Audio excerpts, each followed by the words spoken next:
দিচ্ছেন। আপনাদের নেতারা যে মাফিয়া, গুন্ডা, সন্ত্রাসী, সেইটা কয়েকশো লোক নিয়ে লাঠিসোঁটা নিয়ে থানা ঘেরাও করতে গেছেন নাসিরউদ্দিন পাটোয়ারি এবং তার লোকদেরকে পিটানোর জন্য। তাহলে আপনারা যে আসলে সন্ত্রাসী, আপনারা যে আসলে মাদক খেয়ে রাজনীতি করেন, এটা তো আপনারা প্রমাণ করছেন। তো তাহলে গণতন্ত্র মানে মাথায় রাখতে হবে, যত কঠিন কথাই বলুক গায়ে হাত তোলা পর্যন্ত যাওয়া যাবে না। এটা হলো সীমানা। যদি এই রাজনীতি করতে না পারেন, আওয়ামী লীগের মতো নাই হয়ে যাবেন বাংলাদেশ থেকে। আওয়ামী লীগ একই কাজ করে নাই হয়ে গেছে, সিম্পলি একই কাজ করছে, একই গুন্ডামি গত 17 বছর করছে। এবং আপনারা যদি মনে করে থাকেন আপনাদের পয়েন্ট স্কোর বাড়ছে ঝিনাইদহ এটা কইরা, ঝিনাইদহ তো এমনি আপনাদের ভোটের অবস্থা খুব খারাপ এবং আপনারা সেটা ভুলে গেছেন। গতকালকে পরশু আপনাদের ভোট আরো কিছু কমছে ওই এলাকাতে। অতএব গায়ে হাত তোলার রাজনীতি করা যাবে না। শব্দের রাজনীতি শব্দ দিয়ে করবেন, বক্তব্যের রাজনীতি বক্তব্য দিয়ে করবেন, দ্বিমতের রাজনীতি দ্বিমত দিয়ে করবেন। এর বাইরে গায়ে হাত তোলা, আক্রমণ করা, রক্তাক্ত করা, কাউকে পিটানো, হুমকি দেওয়া, এই রাজনীতি করা যাবে না। এটা বটম লাইন, এটা গণতন্ত্র। সারা দুনিয়াতে সরকারি দলের এমপি মন্ত্রীদেরকে গালাগালি করার অভ্যাস আছে।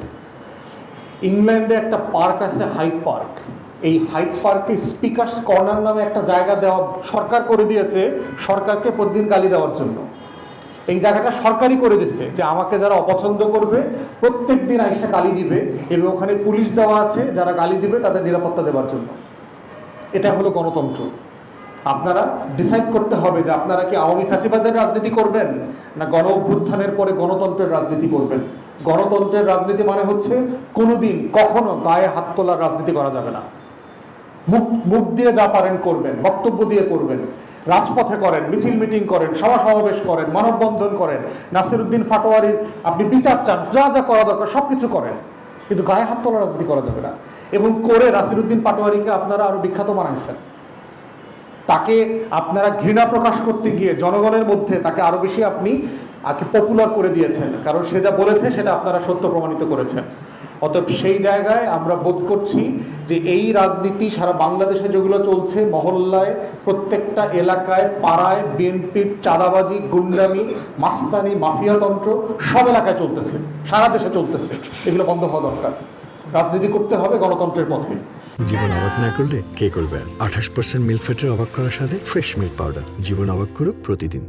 আইন শৃঙ্খলা বাহিনীকে বলতেছি, মামলা নিলেন না কেন? ওখানে গিয়ে রাষ্ট্রের একজন নাগরিক আহত হয়েছে, মামলা করতে চেয়েছে, আপনারা মামলা না নিয়ে নাটকটা কেন করলেন? আপনারা চট্টগ্রামে মামলা নিচ্ছেন না, শাহবাগে মামলা নিচ্ছেন না। একই কাজ তো আমরা এর আগের সময়গুলোতে দেখেছি। এগুলো তো কোনো ভালো ফল বয়ে নিয়ে আসে নাই। শেখ হাসিনা 21শে আগস্টের বোমা হামলার পরে যে আহত হইল, যেটার ঘটনার গোড়ায় না যাই, সত্য মিথ্যা যাই, কিন্তু আওয়ামী লীগের নেতারা থানায় থানায় ঘুরছে একটা মামলা করার জন্য। বিএনপি সরকার সেই মামলা করতে দেয় নাই। এতে কি এটার বিচার, মামলা হওয়া কোনোটা বন্ধ হয়েছে? এতে কি বিএনপি সরকারের সুনাম মর্যাদা দেশে বিদেশে বাড়ছিল? তাহলে এই ইতিহাস থেকে শিখতেছেন না কেন?